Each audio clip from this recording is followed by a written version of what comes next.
Imagina por un momento que recibes la noticia de que alguien a quien amas profundamente está enfermo, gravemente enfermo, y necesita ayuda urgente. ¿Qué harías? Probablemente dejarías todo para correr a su lado, ¿verdad? Ahora imagina que quien tiene el poder absoluto de sanar a esa persona decide no ir inmediatamente. Más aún, espera 2 días completos antes de partir, y cuando finalmente llega, han pasado 4 días desde que tu ser querido murió. 4 días.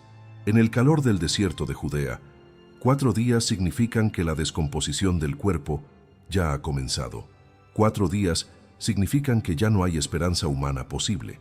Esta es precisamente la situación que enfrentaron Marta y María, 2 hermanas de Betania que amaban profundamente a su hermano Lázaro y que confiaban plenamente en Jesús.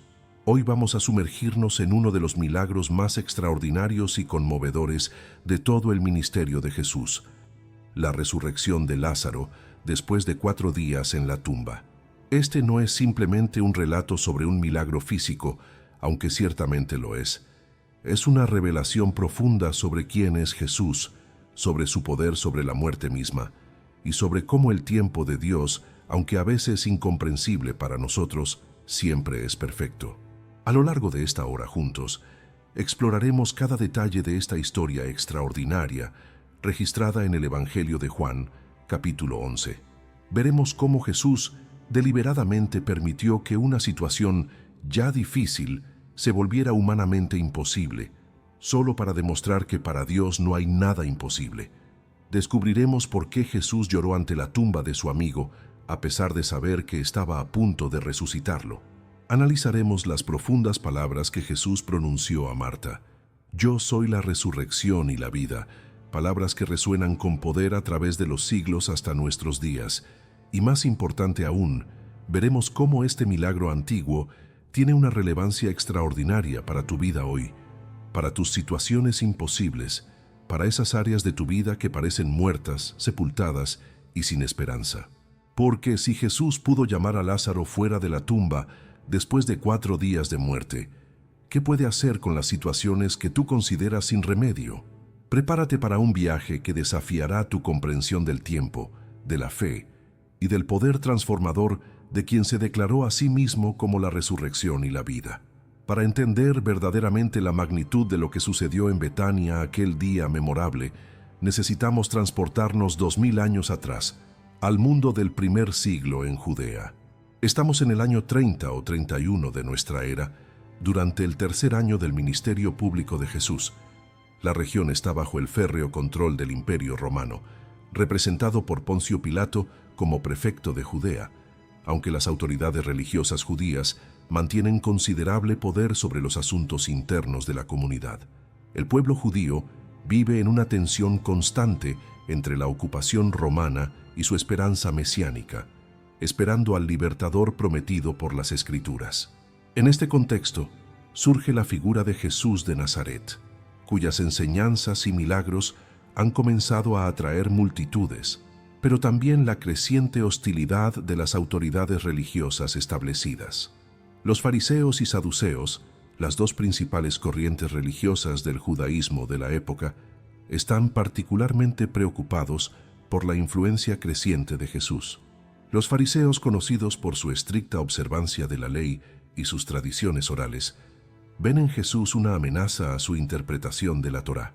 Los saduceos, que controlan el templo y tienden a ser más pragmáticos políticamente, temen que el movimiento de Jesús pueda provocar una respuesta romana que ponga en peligro su posición privilegiada. Ya han intentado apedrear a Jesús en Jerusalén, y en Juan 10, 39, 40 leemos que procuraban prenderle otra vez, pero él se escapó de sus manos, retirándose más allá del Jordán, a la región donde Juan el Bautista había estado bautizando. Es en este ambiente de creciente tensión y peligro donde ocurre nuestro relato.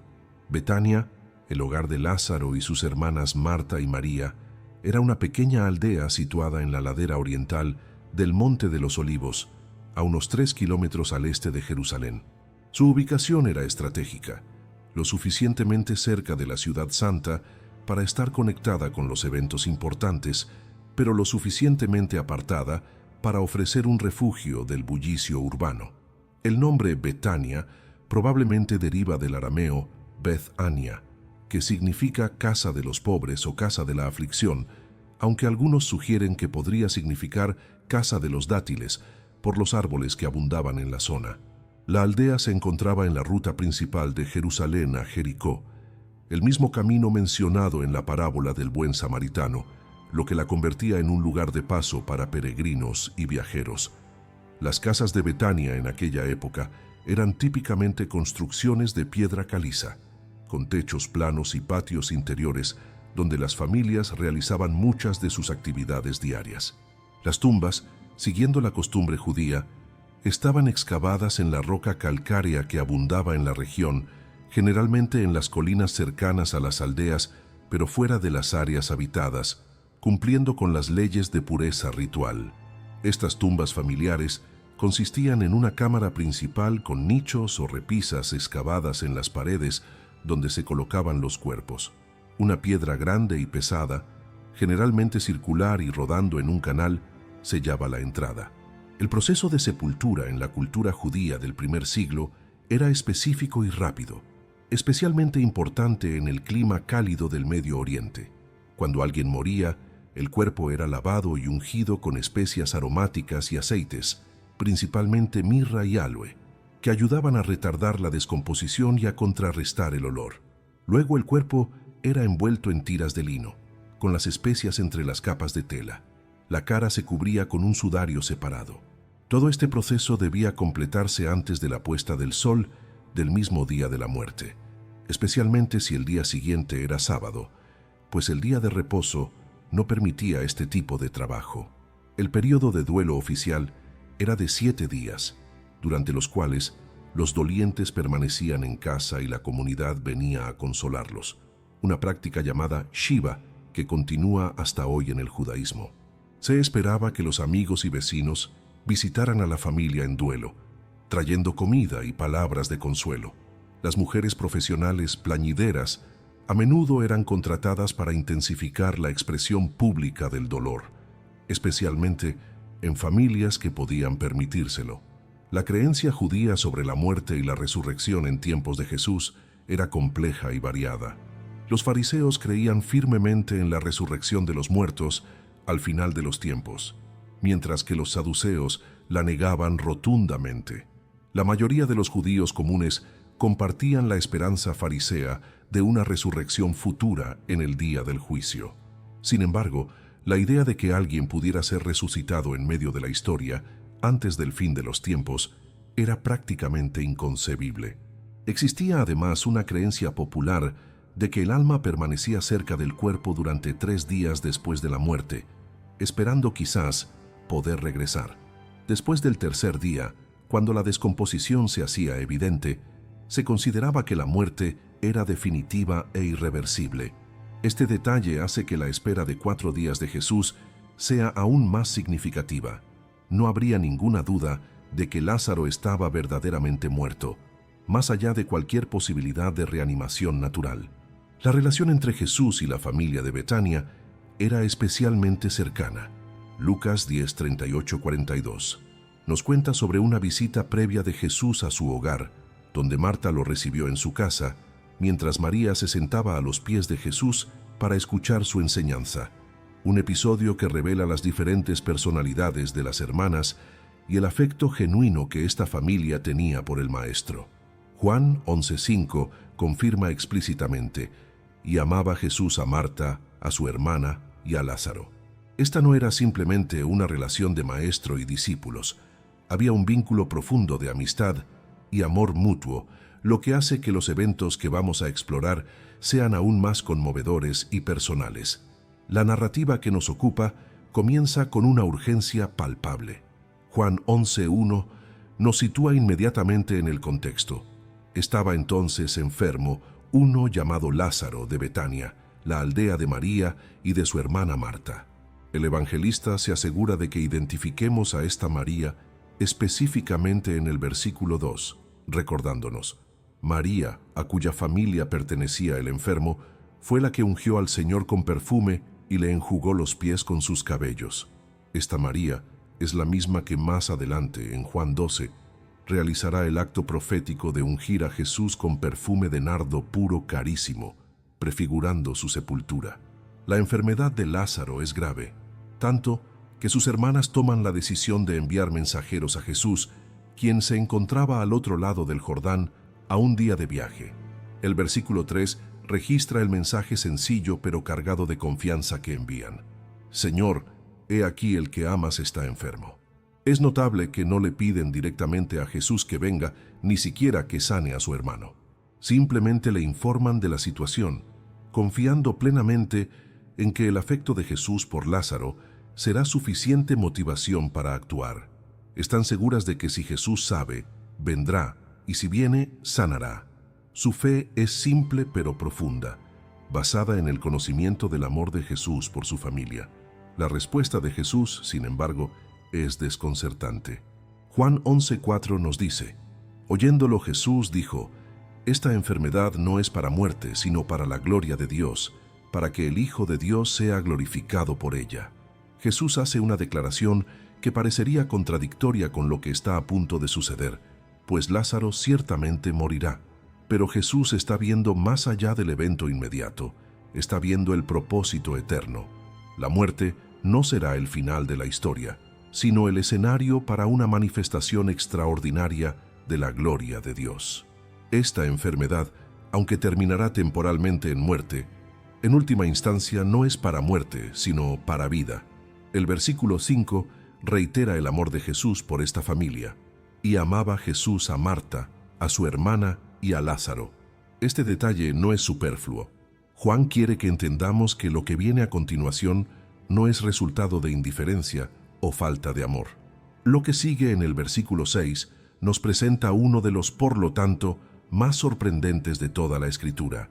Cuando oyó pues que estaba enfermo, se quedó 2 días más en el lugar donde estaba. La lógica humana esperaría: cuando oyó que estaba enfermo, partió inmediatamente. Pero Jesús, precisamente porque amaba a esta familia, se quedó donde estaba 2 días más.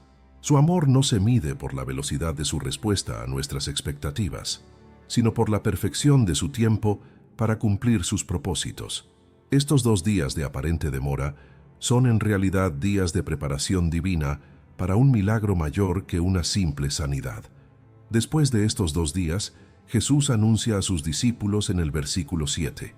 Luego, después de esto, dijo a los discípulos: «Vamos a Judea otra vez». Los discípulos inmediatamente expresan su preocupación en el versículo 8. «Rabí, ahora procuraban los judíos apedrearte, ¿y otra vez vas allá?». Recuerdan vívidamente el peligro reciente en Jerusalén. Volver a Judea, especialmente a una aldea tan cercana a Jerusalén como Betania, parece una imprudencia peligrosa. Jesús responde con una metáfora sobre caminar en la luz del día en los versículos 9-10. ¿No tiene el día 12 horas? El que anda de día no tropieza, porque ve la luz de este mundo, pero el que anda de noche tropieza, porque no hay luz en él. Está diciendo que mientras camina en la voluntad de Dios, en el tiempo de Dios, está seguro. Hay un tiempo designado para su ministerio, y mientras ese tiempo dure, puede cumplir su misión sin temor. La oscuridad y el peligro solo vienen cuando alguien camina fuera de la voluntad de Dios. Luego, en el versículo 11, Jesús revela la razón de su viaje con una declaración enigmática. Nuestro amigo Lázaro duerme, mas voy para despertarle. Jesús usa el eufemismo común del sueño para referirse a la muerte, un término que aparece frecuentemente en las Escrituras, pero los discípulos, como a menudo sucede, entienden literalmente lo que Jesús dice espiritualmente. En el versículo 12 responden: «Señor, si duerme, sanará». Para ellos, si Lázaro está durmiendo, es una buena señal. Significa que su cuerpo está descansando y recuperándose. El versículo 13 aclara: «Pero Jesús decía esto de la muerte de Lázaro, mas ellos pensaron que hablaba del reposar del sueño». Finalmente, en el versículo 14, Jesús les habla claramente. Entonces Jesús les dijo claramente: «Lázaro ha muerto». Y añade en el versículo 15 algo verdaderamente sorprendente: «Y me alegro por vosotros de no haber estado allí para que creáis, mas vamos a él». Jesús se alegra de no haber estado allí, no por falta de compasión, sino porque su ausencia permitirá algo mucho mayor que una sanidad, una resurrección que fortalecerá profundamente la fe de sus discípulos. Tomás, a quien conocemos como el gemelo, muestra un coraje sombrío en el versículo 16. Dijo entonces Tomás, llamado Dídimo, a sus condiscípulos: «Vamos también nosotros, para que muramos con él». Tomás está convencido de que este viaje probablemente terminará en muerte, pero está dispuesto a ir de todos modos. Su lealtad, aunque mezclada con pesimismo, es genuina. Cuando Jesús finalmente llega a Betania, descrito en el versículo 17, encuentra que Lázaro llevaba ya 4 días en el sepulcro. Estos 4 días son cruciales. Como mencionamos antes, después de 3 días, según la creencia popular, la muerte era considerada absolutamente irreversible. Al 4.º día no habría duda alguna. Lázaro estaba definitivamente muerto. No podría haber acusaciones de que simplemente estaba en coma o desmayado. La descomposición ya había comenzado. El versículo 18 nos recuerda la proximidad geográfica. Betania estaba cerca de Jerusalén, como a 15 estadios, es decir, aproximadamente 3 kilómetros. Esta cercanía explica por qué muchos judíos de Jerusalén habían venido a consolar a Marta y María, como indica el versículo 19, y muchos de los judíos habían venido a Marta y a María para consolarlas por su hermano. La presencia de estos testigos será importante. No será un evento privado, sino público, atestiguado por muchos. Cuando Marta escucha que Jesús está llegando, descrito en el versículo 20, salió a encontrarle, pero María se quedó en casa. Esta diferencia en respuesta refleja sus personalidades. Marta, siempre activa y tomando la iniciativa. María, más contemplativa y reservada. El encuentro entre Jesús y Marta es profundamente revelador. Las primeras palabras de Marta en el versículo 21 expresan simultáneamente fe y reproche suave. «Señor, si hubieses estado aquí, mi hermano no habría muerto». Hay dolor en estas palabras, la expresión honesta de alguien que se pregunta por qué Jesús no vino antes. Pero inmediatamente, en el versículo 22, Marta añade: «Mas también sé ahora que todo lo que pidas a Dios, Dios te lo dará». Incluso en medio de su dolor, la fe de Marta no ha muerto. Todavía cree que Jesús tiene una conexión especial con Dios, que Dios escucha sus oraciones. Hay una insinuación, quizás una esperanza no del todo formada, de que incluso ahora algo podría ser posible. Jesús le responde con una promesa simple en el versículo 23: «Tu hermano resucitará». Marta, formada en la teología farisea, interpreta esto en términos de la resurrección escatológica futura en el versículo 24. «Yo sé que resucitará en la resurrección, en el día postrero». Su respuesta es teológicamente correcta según la enseñanza farisea estándar, pero está pensando en un evento distante, futuro. No capta que Jesús está hablando de algo inmediato, presente. Es entonces cuando Jesús pronuncia una de las declaraciones «Yo soy» más poderosas de todo el Evangelio de Juan, registrada en los versículos 25-26. Le dijo Jesús: «Yo soy la resurrección y la vida. El que cree en mí, aunque esté muerto, vivirá. Y todo aquel que vive y cree en mí, no morirá eternamente». ¿Crees esto? Esta declaración es monumental. Jesús no dice simplemente que Él puede dar resurrección o vida. Dice que Él es la resurrección y la vida. La resurrección no es principalmente un evento futuro, sino una persona presente. La vida eterna no es solo una esperanza para el mañana, sino una realidad disponible hoy para quien cree en Jesús. La muerte física no es el final para el creyente. Hay una continuidad de vida que trasciende la tumba. Y luego Jesús le hace la pregunta personal más importante: ¿crees esto? La respuesta de Marta en el versículo 27 es magnífica. «Sí, Señor, yo he creído que tú eres el Cristo, el Hijo de Dios, que has venido al mundo». Su confesión es una de las declaraciones de fe más completas en los Evangelios, paralela a la confesión de Pedro en Mateo 16. Marta afirma 3 verdades cruciales. Jesús es el Mesías esperado, el Cristo, Es el Hijo de Dios con una relación única con el Padre y ha venido al mundo con un propósito divino. Después de esta conversación, el versículo 28 nos dice que Marta fue a llamar a su hermana María, diciéndole en secreto: «El Maestro está aquí y te llama». María, al oír esto, según el versículo 29, se levantó deprisa y vino a él. Los judíos que estaban consolándola en la casa, pensando que iba al sepulcro a llorar, la siguieron según el versículo 31.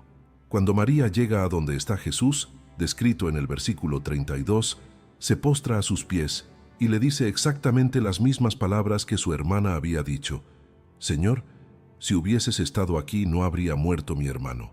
Las hermanas han estado hablando entre ellas, expresando la misma convicción. Si Jesús hubiera estado presente, esto no habría sucedido. Hay fe en sus palabras, pero también dolor y quizás incomprensión sobre por qué no vino antes. Lo que sucede a continuación es uno de los momentos más profundamente humanos de todo el ministerio de Jesús. El versículo 33 nos dice: «Jesús entonces, al verla llorando, y a los judíos que la acompañaban también llorando, se estremeció en espíritu y se conmovió». La palabra griega traducida como «se estremeció», embrimaomai, sugiere una emoción profunda y compleja, quizás incluso ira o indignación, no contra las personas, sino contra el poder destructivo de la muerte y el sufrimiento que causa. Jesús no es un sanador distante y frío. Se conmueve profundamente ante el dolor humano. Pregunta en el versículo 34: «¿Dónde le pusisteis?». Le responden: «Señor, ven y ve». Y entonces viene el versículo más corto de toda la Biblia en español, pero uno de los más profundos. El versículo 35 simplemente dice: «Jesús lloró». Dos palabras que revelan volúmenes sobre el corazón de Dios. Aunque Jesús sabe que está a punto de resucitar a Lázaro, llora. Sus lágrimas son reales. Llora porque ama, porque se identifica con el dolor humano, porque aunque Él tiene poder sobre la muerte, no es indiferente al sufrimiento que la muerte causa. Las lágrimas de Jesús validan nuestro dolor y nos aseguran que Él no es ajeno a nuestro sufrimiento. Los judíos presentes interpretan correctamente las lágrimas de Jesús como evidencia de su amor en el versículo 36. Dijeron entonces los judíos: «Mirad cómo le amaba». Pero algunos de ellos cuestionan en el versículo 37, y algunos de ellos dijeron: «¿No podía este que abrió los ojos al ciego haber hecho también que Lázaro no muriera?». Es una pregunta razonable desde la perspectiva humana, la misma pregunta que probablemente Marta y María se habían estado haciendo. Si Jesús pudo sanar a desconocidos, ¿por qué no salvó a su amigo?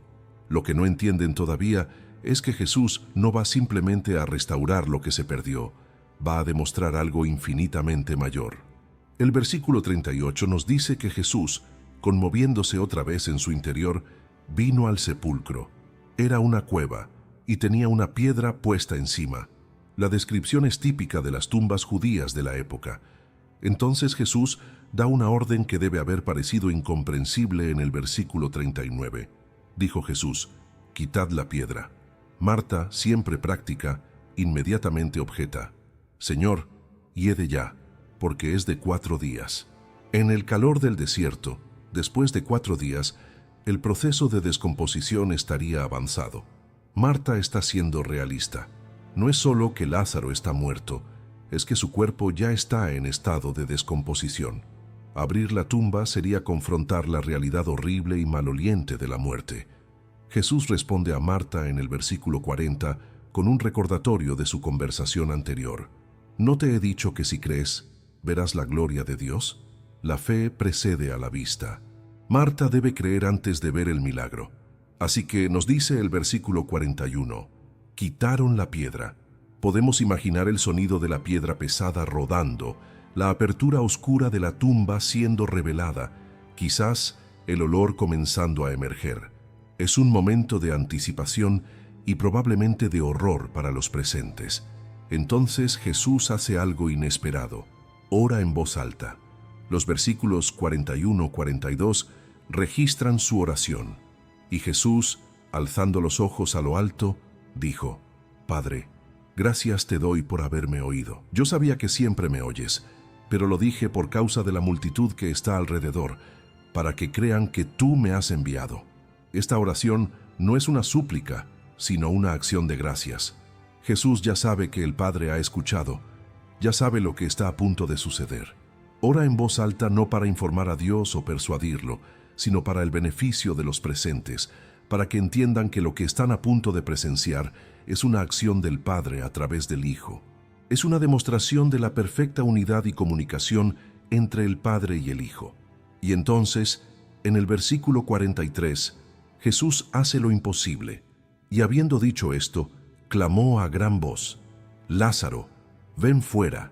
Es un grito autoritativo, un mandato que atraviesa las dimensiones de la vida y la muerte.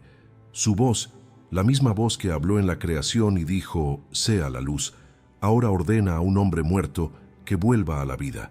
El versículo 44 registra el resultado con economía dramática.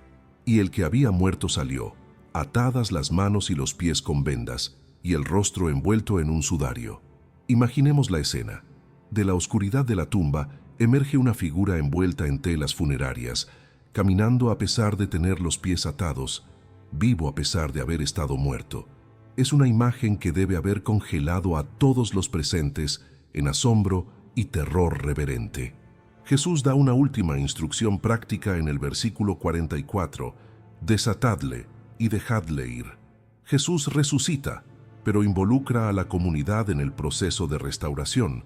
Ellos deben desatar las vendas, deben liberar a Lázaro de los ropajes de la muerte. Hay un ministerio que corresponde a la comunidad de fe: ayudar a los resucitados a liberarse completamente de todo lo que los ataba a su condición anterior. Ahora debemos profundizar en el significado teológico de este extraordinario evento, porque la resurrección de Lázaro no es simplemente una demostración de poder milagroso, sino una revelación profunda sobre la naturaleza y la misión de Jesús. En primer lugar, este milagro es una señal, un término que Juan usa deliberadamente a lo largo de su evangelio para referirse a los milagros de Jesús. Las señales no son simplemente maravillas que provocan asombro, son indicadores que apuntan más allá de sí mismos hacia una realidad espiritual más profunda. La resurrección de Lázaro es la séptima y culminante señal en el Evangelio de Juan antes de la pasión, y señala directamente hacia la propia resurrección de Jesús que vendrá poco después. Hay paralelos deliberados entre ambas resurrecciones. Ambos estuvieron en tumbas, ambos tenían piedras que fueron removidas, ambos salieron de la muerte a la vida. Pero hay también diferencias cruciales. Lázaro fue resucitado para volver a morir eventualmente, mientras que Jesús resucitó para vida eterna. Lázaro salió de la tumba todavía atado con vendas funerarias, mientras que Jesús dejó sus vendas cuidadosamente dobladas en la tumba. Lázaro necesitó ser llamado y desatado por otros, mientras que Jesús salió por su propio poder. La resurrección de Lázaro es un avance, un anticipo de la resurrección final que Jesús mismo experimentará y que prometió a todos los que creen en él. En segundo lugar, este evento confirma dramáticamente la declaración de Jesús: «Yo soy la resurrección y la vida». Estas palabras no son una metáfora poética, sino una realidad literal. Jesús no es simplemente alguien que enseña sobre la resurrección futura o que puede ocasionalmente realizar milagros de resurrección. Él es en su misma esencia la fuente de vida y el conquistador de la muerte. La resurrección no es algo externo a Jesús que Él pueda conferir a veces. Es parte integral de quién es Él. Donde está Jesús, está la vida, incluso en medio de la muerte. Esta verdad tiene implicaciones inmensas. Significa que la muerte no tiene poder final sobre aquellos que están unidos a Cristo. Como Pablo escribiría más tarde en Romanos 8:11, «Y si el espíritu de aquel que levantó de los muertos a Jesús mora en vosotros, el que levantó de los muertos a Cristo Jesús vivificará también vuestros cuerpos mortales por su espíritu que mora en vosotros». La misma vida de resurrección que estaba en Jesús cuando llamó a Lázaro es la vida que ahora habita en cada creyente por el Espíritu Santo. En tercer lugar, el tiempo de Jesús, su aparente demora de 2 días, nos enseña algo fundamental sobre cómo Dios obra en nuestras vidas. Desde la perspectiva humana, Jesús llegó demasiado tarde. Lázaro ya había muerto. Si hubiera venido inmediatamente cuando recibió el mensaje, podría haber sanado a Lázaro antes de que muriera. Pero Jesús, deliberadamente, esperó hasta que la situación fuera humanamente imposible. ¿Por qué? Porque Dios a menudo permite que nuestras situaciones lleguen al punto de imposibilidad humana para que su intervención sea inequívocamente divina. Si Jesús hubiera sanado a Lázaro de su enfermedad, la gente podría haber dicho, bueno, quizás se habría recuperado de todos modos, o Lázaro no estaba tan enfermo como pensábamos. Pero no hay ambigüedad con un hombre muerto después de 4 días. Nadie puede decir que esto fue una coincidencia o una recuperación natural. Esto es lo que vemos repetidamente en la Escritura.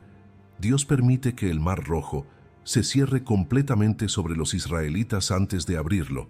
Permite que el horno esté 7 veces más caliente antes de liberar a los 3 jóvenes hebreos. Permite que la barca de los discípulos esté en medio de la tormenta antes de caminar sobre las aguas hacia ellos. Los retrasos de Dios no son negaciones, son preparaciones para manifestaciones más grandes de su gloria. Segunda de Pedro 3, 8, 9 nos recuerda, mas, oh amados, no ignoréis esto, que para con el Señor un día es como 1000 años, y 1000 años como un día. El Señor no retarda su promesa, según algunos la tienen por tardanza, sino que es paciente para con nosotros. Lo que nos parece demora es en realidad la preparación perfecta del escenario divino. En cuarto lugar, las lágrimas de Jesús en el versículo 35 revelan algo profundo sobre el corazón de Dios. Algunos se han preguntado, ¿por qué lloró Jesús si sabía que estaba a punto de resucitar a Lázaro? La respuesta nos muestra que Jesús no es indiferente a nuestro dolor presente simplemente porque conoce el final feliz. Él entra en nuestro sufrimiento, lo valida, lo comparte. Las lágrimas de Jesús nos dicen que Dios no es un ser distante y frío que observa nuestro dolor con indiferencia filosófica. Al contrario, Él es varón de dolores, experimentado en quebranto, como profetizó Isaías 53:3. Jesús lloró porque el pecado y la muerte han traído tanto dolor al mundo que Él creó. Lloró porque ama profundamente y el amor siempre duele ante la pérdida. Lloró porque, aunque tiene poder sobre la muerte, honra la realidad del dolor humano. Sus lágrimas nos dan permiso para llorar, para sentir dolor, para ser honestos sobre nuestro sufrimiento, sabiendo que Dios no nos condena por nuestras emociones, sino que las comparte con nosotros. Que Hebreos 4:15 nos asegura, porque no tenemos un sumo sacerdote que no pueda compadecerse de nuestras debilidades, sino uno que fue tentado en todo según nuestra semejanza, pero sin pecado. En quinto lugar, este milagro es profundamente simbólico de la resurrección espiritual que cada persona necesita experimentar. Lázaro estaba físicamente muerto. Toda persona sin Cristo está espiritualmente muerta. Como Pablo escribe en Efesios 2:1, y Él os dio vida a vosotros, cuando estabais muertos en vuestros delitos y pecados. Así como Lázaro no podía resucitarse a sí mismo, ninguna persona puede darse vida espiritual a sí misma. Así como fue necesaria la voz poderosa de Jesús para llamar a Lázaro fuera de la tumba, es necesaria la voz del Evangelio, el llamado de Cristo, para traer a una persona de muerte espiritual a vida espiritual. Así como Lázaro salió de la tumba todavía envuelto en vendas funerarias y necesitó que otros lo desataran, cuando alguien es espiritualmente resucitado por Cristo, a menudo necesita la ayuda de la comunidad de fe para liberarse completamente de los hábitos, patrones de pensamiento y ataduras del pasado. La Iglesia tiene el ministerio de desatar a aquellos que Cristo ha resucitado, ayudándolos a vivir plenamente en su nueva vida. En sexto lugar, la reacción de los testigos registrada en Juan 11:45-46 es instructiva. Entonces muchos de los judíos que habían venido para acompañar a María y vieron lo que hizo Jesús, creyeron en él. Pero algunos de ellos fueron a los fariseos y les dijeron lo que Jesús había hecho. Ante el mismo milagro innegable, la gente respondió de dos maneras completamente opuestas. Algunos creyeron, sus corazones fueron abiertos a la verdad de quién es Jesús. Otros, increíblemente, se endurecieron aún más en su oposición, yendo a reportar a Jesús a las autoridades. Esto nos enseña que los milagros en sí mismos no producen fe automáticamente.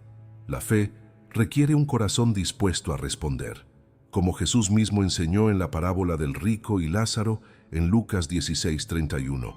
Si no oyen a Moisés y a los profetas, tampoco se persuadirán, aunque alguno se levantare de los muertos. El corazón humano puede resistir incluso la evidencia más clara si está determinado a hacerlo. En séptimo lugar, este evento precipita directamente la conspiración final para matar a Jesús.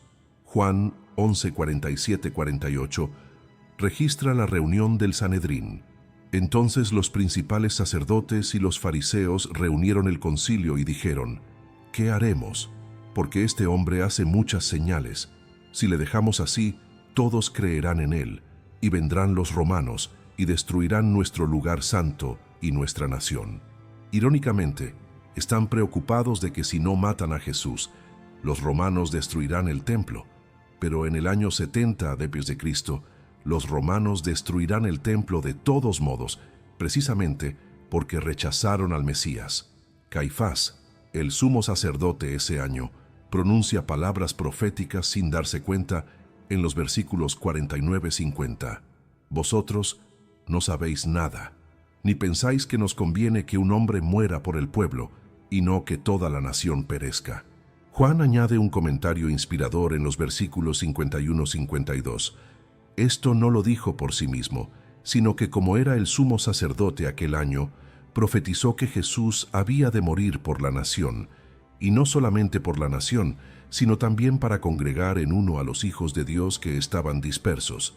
Caifás pensaba que estaba proponiendo un asesinato político pragmático, pero Dios usó sus palabras para declarar la verdad del Evangelio. Jesús moriría por el pueblo, como sacrificio sustitutorio. Desde ese día, el versículo 53 nos dice: así que desde aquel día acordaron matarle. La resurrección de Lázaro fue el catalizador final que llevó a las autoridades a decidir que Jesús debía morir. El que dio vida a Lázaro pronto entregaría su propia vida para que muchos pudieran tener vida eterna. Finalmente, hay conexiones proféticas profundas entre este evento y el Antiguo Testamento. Ezequiel 37 contiene la famosa visión del Valle de los Huesos Secos, donde Dios promete: He aquí yo abro vuestros sepulcros, pueblo mío, y os haré subir de vuestras sepulturas, y os traeré a la tierra de Israel. Versículo 12.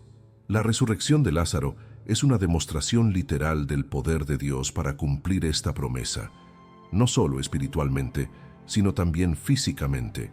Oseas 13:14 proclama: de la mano del Seol los redimiré, los libraré de la muerte. Oh muerte, yo seré tu muerte, y seré tu destrucción, oh Seol. Jesús está cumpliendo esta promesa divina de victoria sobre la muerte.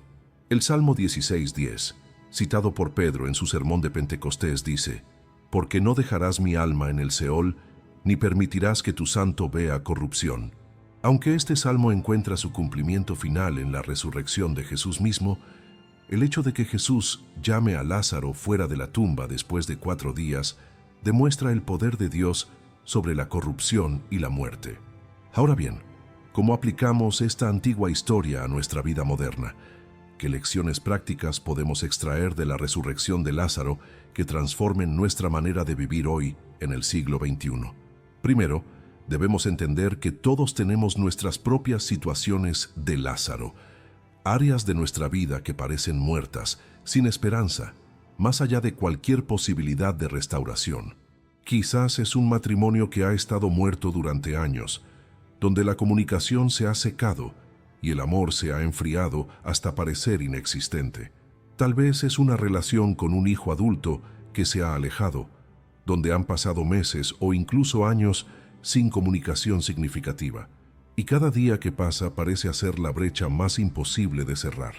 Podría ser un sueño que tuviste hace tiempo, una vocación o llamado que sentiste claramente, pero que las circunstancias de la vida parecieron enterrar bajo capas de responsabilidades, fracasos o desilusiones, hasta el punto de que ya ni siquiera te atreves a recordarlo. Quizás es tu propia vida espiritual, que una vez fue vibrante y apasionada, pero que ahora se siente árida, distante, como si Dios estuviera a millones de kilómetros de distancia. Tal vez es una situación financiera que se ha deteriorado hasta el punto de parecer irreversible, o una condición de salud que los médicos han declarado terminal o intratable. La lección fundamental de Lázaro es esta: lo que es imposible para los hombres es posible para Dios. Cuando los médicos dicen no hay nada más que podamos hacer, Dios dice, ahora es mi turno. Cuando los consejeros matrimoniales se dan por vencidos, Dios dice, yo soy especialista en resurrecciones. Cuando tú mismo has perdido toda esperanza y has aceptado que ciertas áreas de tu vida permanecerán muertas para siempre, Dios te invita a creer que Él es la resurrección y la vida. Esto no significa que mágicamente todo se arreglará como tú quieres o cuando tú quieres, pero significa que ninguna situación está más allá del alcance del poder de Dios. Segundo, la historia de Lázaro nos enseña a confiar en el tiempo de Dios, especialmente cuando parece estar llegando demasiado tarde. Todos hemos experimentado momentos donde oramos fervientemente por algo, donde le pedimos a Dios que intervenga, y parece que no escucha o no responde. Marta y María enviaron un mensaje urgente a Jesús: el que amas está enfermo. Y Jesús no vino inmediatamente. Desde su perspectiva, Jesús llegó demasiado tarde. Lázaro ya había muerto. Pero desde la perspectiva de Dios, Jesús llegó exactamente a tiempo para hacer algo mucho mayor que sanar una enfermedad: resucitar un muerto. ¿Cómo aplicamos esto prácticamente? Cuando estés orando por algo y sientas que Dios no está respondiendo o que está respondiendo demasiado lentamente, recuerda que sus demoras no son negaciones, sino preparaciones. Quizás estás orando por un trabajo y la puerta tras puerta se cierra. En lugar de desesperarte, considera que Dios podría estar cerrando puertas buenas para abrirte una puerta mejor que aún no has visto. Quizás estás orando por sanidad y los síntomas persisten o incluso empeoran. En lugar de concluir que Dios no te escucha, considera que Él podría estar permitiendo que la situación se vuelva más desesperada para que su intervención sea más claramente milagrosa. Esto no significa que dejes de buscar ayuda médica o que seas pasivo.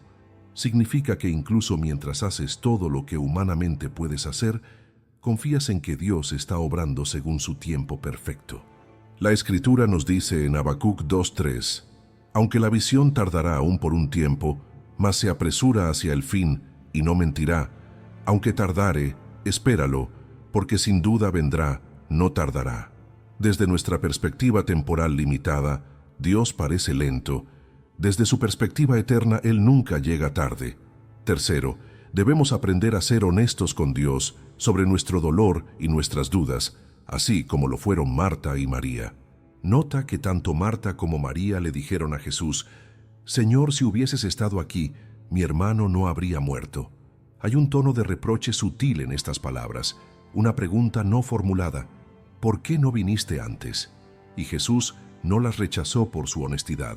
Al contrario, entró en diálogo con ellas, lloró con ellas y luego les mostró su poder. Demasiados cristianos piensan que deben mantener una fachada de fe inquebrantable ante Dios, que admitir dudas o expresar dolor es señal de debilidad espiritual. Pero los salmos están llenos de quejas honestas ante Dios. El Salmo 13 comienza: ¿Hasta cuándo, Jehová? ¿Me olvidarás para siempre? ¿Hasta cuándo esconderás tu rostro de mí? Job cuestionó a Dios extensamente. Jesús mismo clamó en la cruz: Dios mío, ¿por qué me has desamparado? Dios puede manejar tu honestidad. De hecho, tu honestidad es evidencia de una relación real, no de una religión superficial. Así que cuando estés pasando por un valle oscuro, no finjas ante Dios que todo está bien. Dile cómo te sientes realmente. Pregúntale por qué permite lo que estás viviendo. Expresa tu confusión, tu frustración, tu dolor. Y luego, como hicieron Marta y María, añade: pero aún así confío en ti. Aún así, sé que tú tienes el poder de hacer algo. La fe madura no es la ausencia de dudas o preguntas. Es continuar confiando en Dios incluso cuando tienes dudas y preguntas. Cuarto, Necesitamos aprender a esperar lo imposible mientras vivimos responsablemente en lo posible. Jesús les dijo a los presentes: «Quitad la piedra». Él iba a resucitar a Lázaro, pero les pidió a ellos que quitaran la piedra. Él iba a hacer el milagro, pero ellos tenían que hacer su parte. Esta es una tensión que debemos mantener en la vida cristiana. Confiamos en que Dios hará lo que solo Él puede hacer, pero hacemos fielmente lo que nosotros podemos y debemos hacer. Si estás orando por restauración de tu matrimonio, confía en que Dios puede hacer el milagro, pero también haz tu parte. Busca consejería, trabaja en tu propia actitud, pide perdón donde sea necesario, comunícate con amor. Si estás creyendo a Dios por sanidad, ora con fe, pero también visita a los médicos, sigue los tratamientos, cuida tu cuerpo. Si estás confiando en Dios por provisión financiera, ora y confía, pero también trabaja diligentemente. Administra bien lo que tienes. Busca oportunidades. La fe no es pasividad. La fe es una combinación de confianza activa en Dios y obediencia responsable en nuestra esfera de acción. Quinto, debemos ser parte de la comunidad que desata a aquellos que Cristo ha resucitado. Jesús dijo: «Desatadle y dejadle ir». Cuando alguien experimenta una resurrección espiritual, cuando Dios hace un milagro en su vida, a menudo esa persona todavía lleva las vendas de su pasado, patrones de pensamiento negativos, hábitos destructivos, heridas emocionales, vergüenza, identidades falsas. La Iglesia, la comunidad de creyentes, tiene la responsabilidad de ayudar a estas personas a desatarse completamente, a vivir plenamente en su nueva realidad. Prácticamente, esto significa que si conoces a alguien que está intentando dejar una adicción, no lo juzgues por su pasado, sino apóyalo en su presente. Si alguien está tratando de cambiar patrones de vida destructivos, sé paciente con su proceso. Si alguien ha sido perdonado por Dios, pero todavía lucha con perdonarse a sí mismo, ayúdale a verse como Dios lo ve. Todos necesitamos comunidad para crecer. Ninguno de nosotros puede desatarse completamente a sí mismo. Sexto, debemos mantener perspectiva eterna, incluso en nuestras pérdidas temporales. Sí, Jesús resucitó a Lázaro, pero Lázaro eventualmente murió de nuevo. Esta resurrección fue temporal, un anticipo de la resurrección final, pero no la resurrección final en sí misma.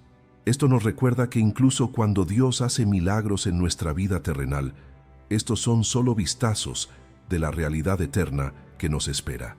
Quizás Dios no sanó a tu ser querido de su enfermedad terminal, o quizás lo sanó, pero años después murió de otra causa. La muerte física es inevitable para todos hasta que Jesús regrese, pero para el creyente, la muerte física no es el final, sino una transición a la vida eterna. Primera de Corintios 15, 54-55 proclama: «Cuando esto corruptible se haya vestido de incorrupción, y esto mortal se haya vestido de inmortalidad, entonces se cumplirá la palabra que está escrita: sorbida es la muerte en victoria. ¿Dónde está, oh muerte, tu aguijón? ¿Dónde, oh sepulcro, tu victoria?».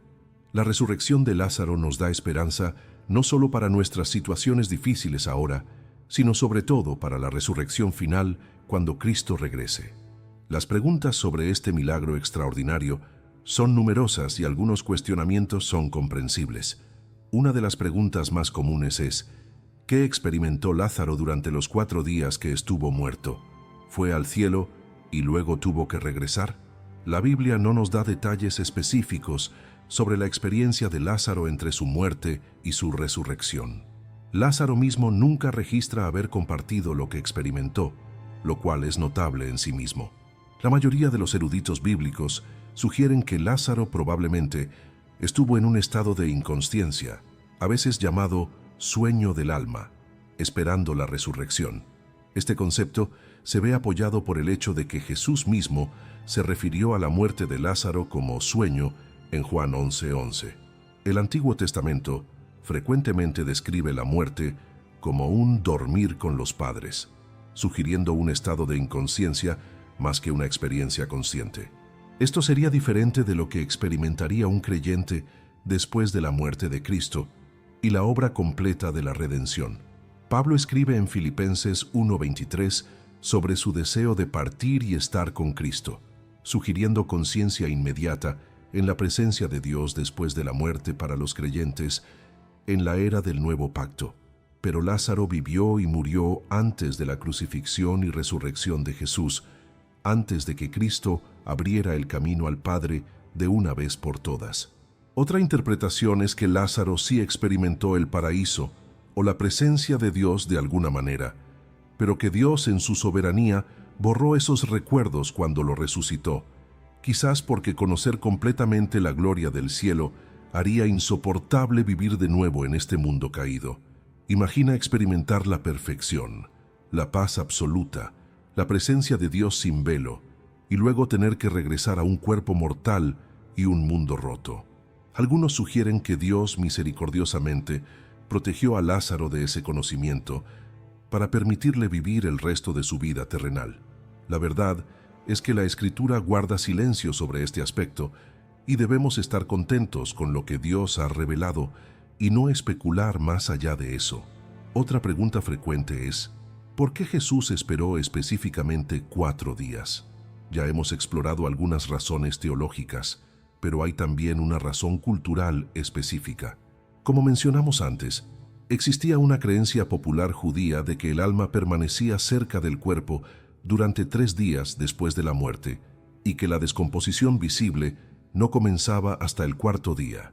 El tratado talmúdico Yevamot 16.3 menciona esta creencia. Al esperar hasta el 4.º día, Jesús eliminó cualquier posibilidad de que alguien argumentara que Lázaro no estaba realmente muerto, o que simplemente estaba en coma, o que su alma había regresado naturalmente. Al 4.º día, según la creencia de la época, la muerte era absoluta e irreversible. Cuando Marta dijo, «Yede ya», no estaba especulando, estaba afirmando un hecho reconocido. No había absolutamente ninguna expectativa humana de que algo pudiera cambiar.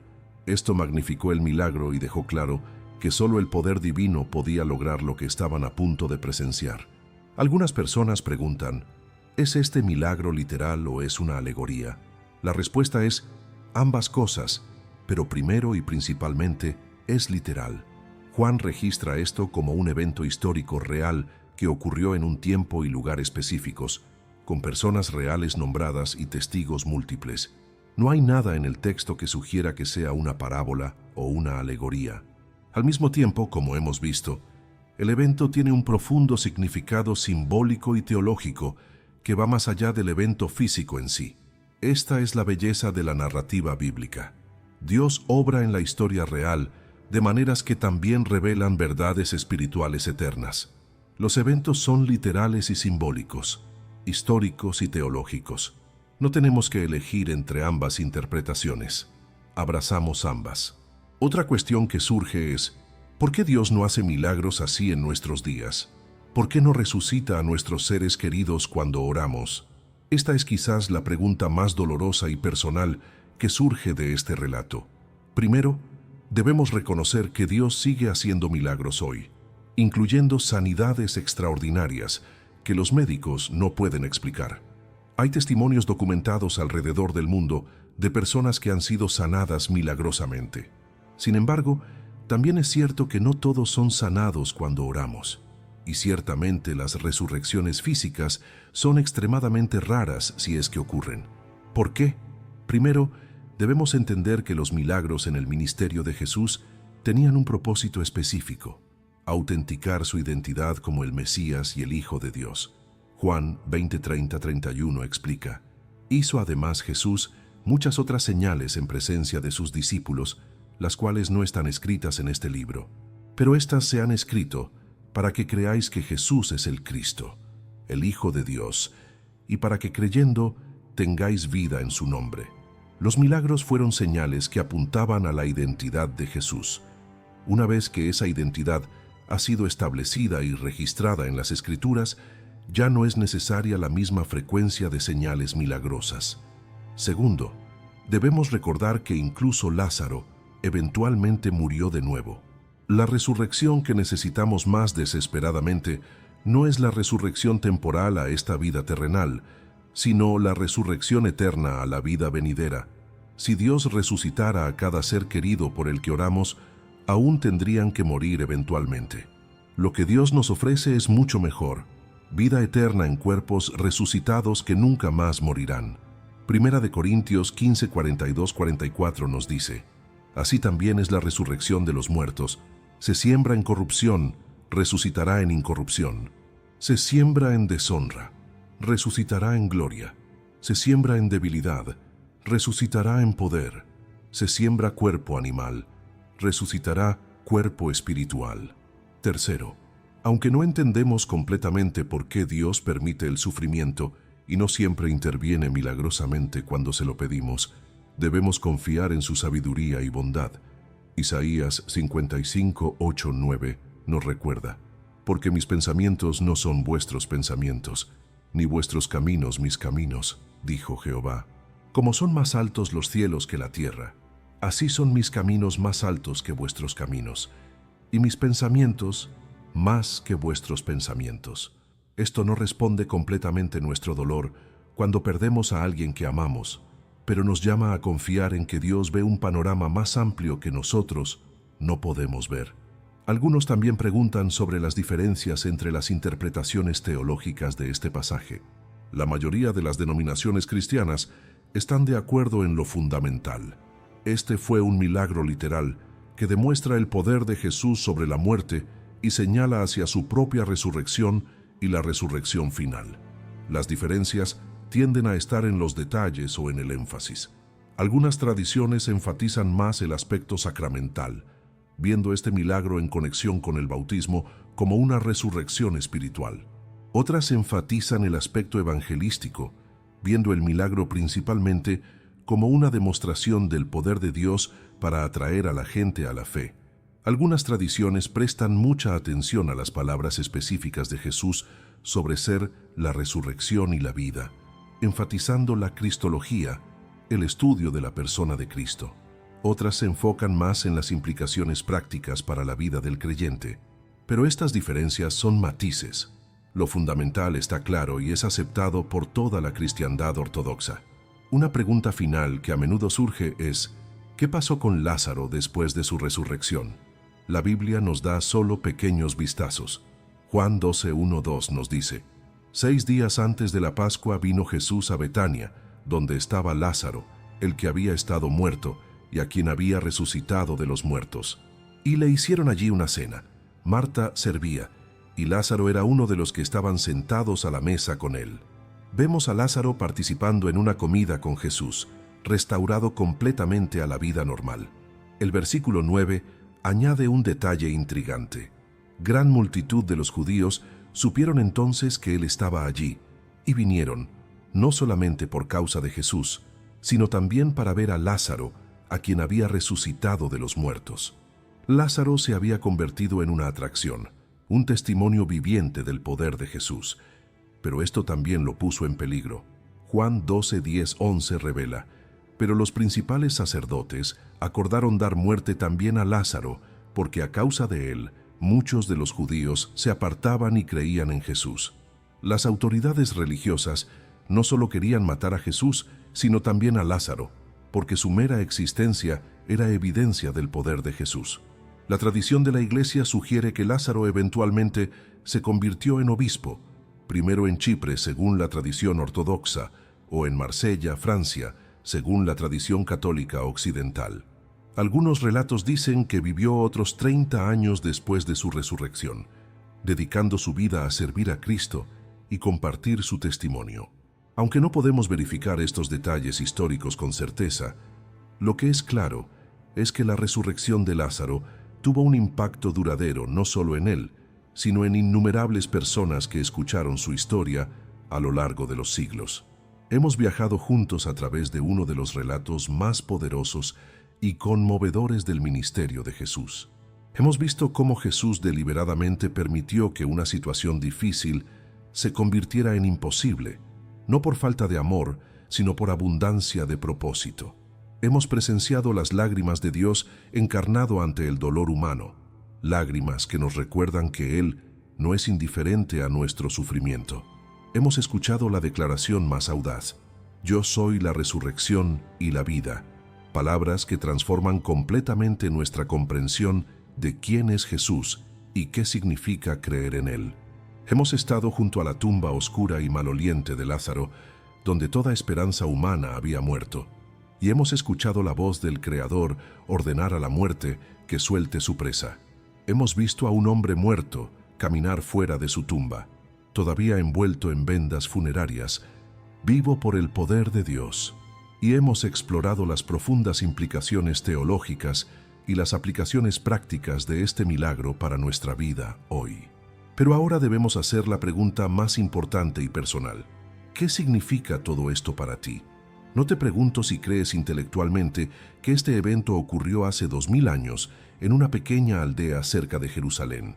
Te pregunto, ¿crees que el mismo Jesús que llamó a Lázaro fuera de la tumba está presente en tu vida hoy, con el mismo poder, el mismo amor, la misma capacidad de traer vida donde hay muerte?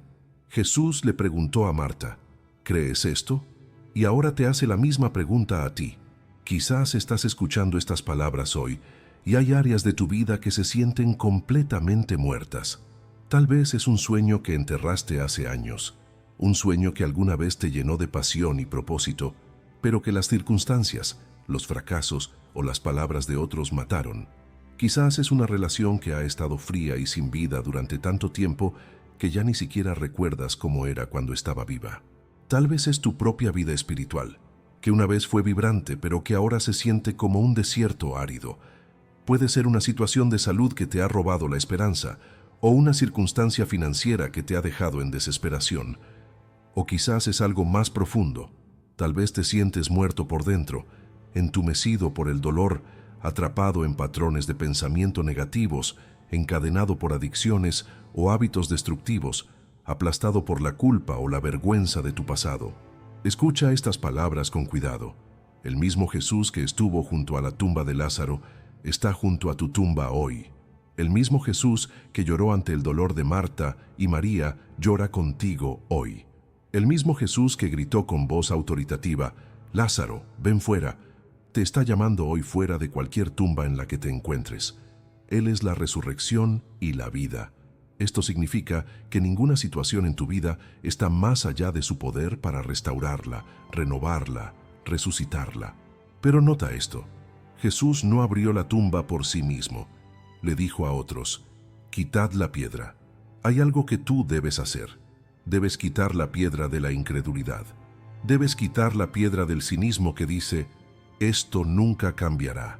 Debes quitar la piedra de la autocompasión que dice, «No hay esperanza para mí». Debes quitar la piedra del control que insiste, «Esto solo puede resolverse de la manera que yo veo». Quitar la piedra significa hacer tu parte mientras confías en que Dios hará la suya. Significa dar el paso de fe incluso cuando no ves cómo Dios va a actuar. Significa orar como si todo dependiera de Dios y trabajar como si todo dependiera de ti. Significa ser honesto sobre tu dolor, pero no quedar paralizado por él. Significa esperar contra toda esperanza, creer contra toda evidencia, confiar cuando todo parece indicar que es inútil, y luego cuando Jesús haga su obra de resurrección en tu vida, cuando traigas vida donde había muerte, no te quedes envuelto en las vendas del pasado. Permite que la comunidad de fe te ayude a desatarte. Busca ayuda, acepta apoyo, sé vulnerable sobre tus luchas. Nadie puede desatarse completamente solo.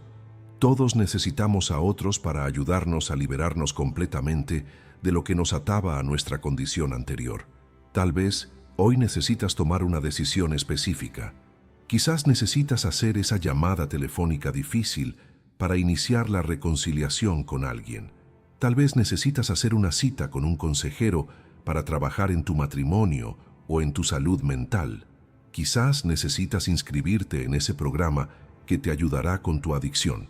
Tal vez necesitas volver a la iglesia después de años de alejamiento.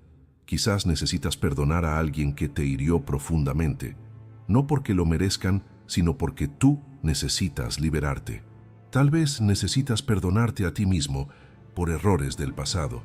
Quizás necesitas dar un paso de fe en esa dirección que Dios te ha estado mostrando, pero que has estado posponiendo por miedo. Escucha, Jesús está llamándote hoy. Puede que no sea un llamado audible que escuches con tus oídos físicos, pero si eres honesto, probablemente has estado sintiendo un llamado en tu espíritu, una invitación, un impulso de Dios hacia algo nuevo, hacia vida. Ese llamado puede venir a través de estas palabras, o puede haber estado viniendo durante semanas o meses a través de diferentes medios. No lo ignores más, no pospongas más, no digas algún día cuando las circunstancias sean mejores. Las circunstancias de Lázaro no podían haber sido peores. Había estado muerto 4 días. Pero cuando Jesús llamó, Lázaro tuvo que responder. Tenía que levantarse, tenía que salir. Y tú también debes responder al llamado de Jesús en tu vida. Pero también quiero hablar a aquellos que están esperando un milagro que aún no ha llegado. Tal vez has estado orando durante años por algo, has estado creyendo, has estado confiando y todavía no ves el cambio que esperas. Quizás oraste por la sanidad de un ser querido y murió.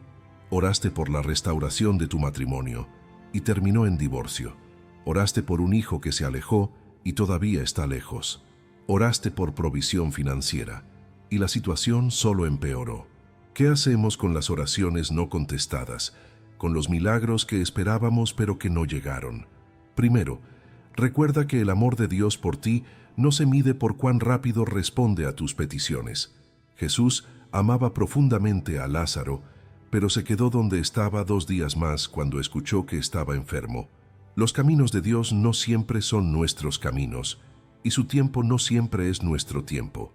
A veces Dios dice sí, a veces dice no, y a veces dice todavía no. Todas estas respuestas vienen del mismo corazón de amor. Segundo, recuerda que la meta final de Dios no es simplemente nuestra comodidad temporal, sino nuestra transformación eterna. A veces Dios permite sufrimientos que no entendemos porque está obrando algo en nosotros y a través de nosotros que es más importante que nuestra comodidad inmediata. Romanos 8:28 promete: y sabemos que a los que aman a Dios, todas las cosas les ayudan a bien, esto es, a los que conforme a su propósito son llamados. No dice que todas las cosas son buenas, sino que Dios obra todas las cosas para bien. Tercero, recuerda que esta vida no es todo lo que hay. Incluso Lázaro, después de ser resucitado, eventualmente murió de nuevo. La resurrección que más importa no es la temporal, sino la eterna. Si Dios no te dio el milagro temporal que pediste, todavía te ofrece el milagro eterno de vida eterna con Él.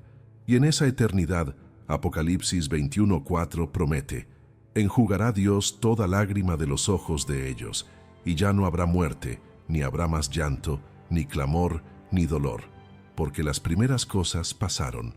Cuarto, incluso en la ausencia del milagro que esperabas, Dios puede usarte como un milagro para otros.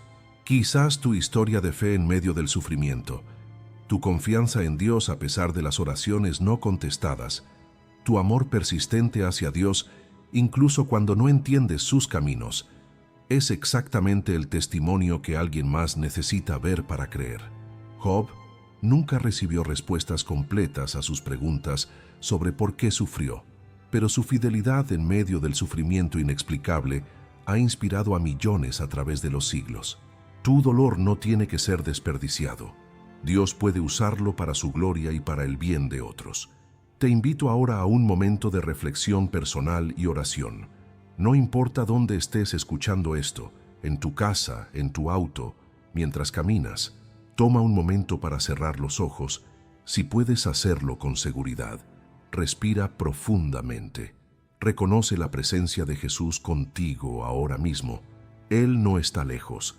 Está tan cerca como tu próximo respiro. Identifica mentalmente esa área de tu vida que se siente muerta, sin esperanza, más allá de la resurrección. Dale nombre. Reconócela ante Dios.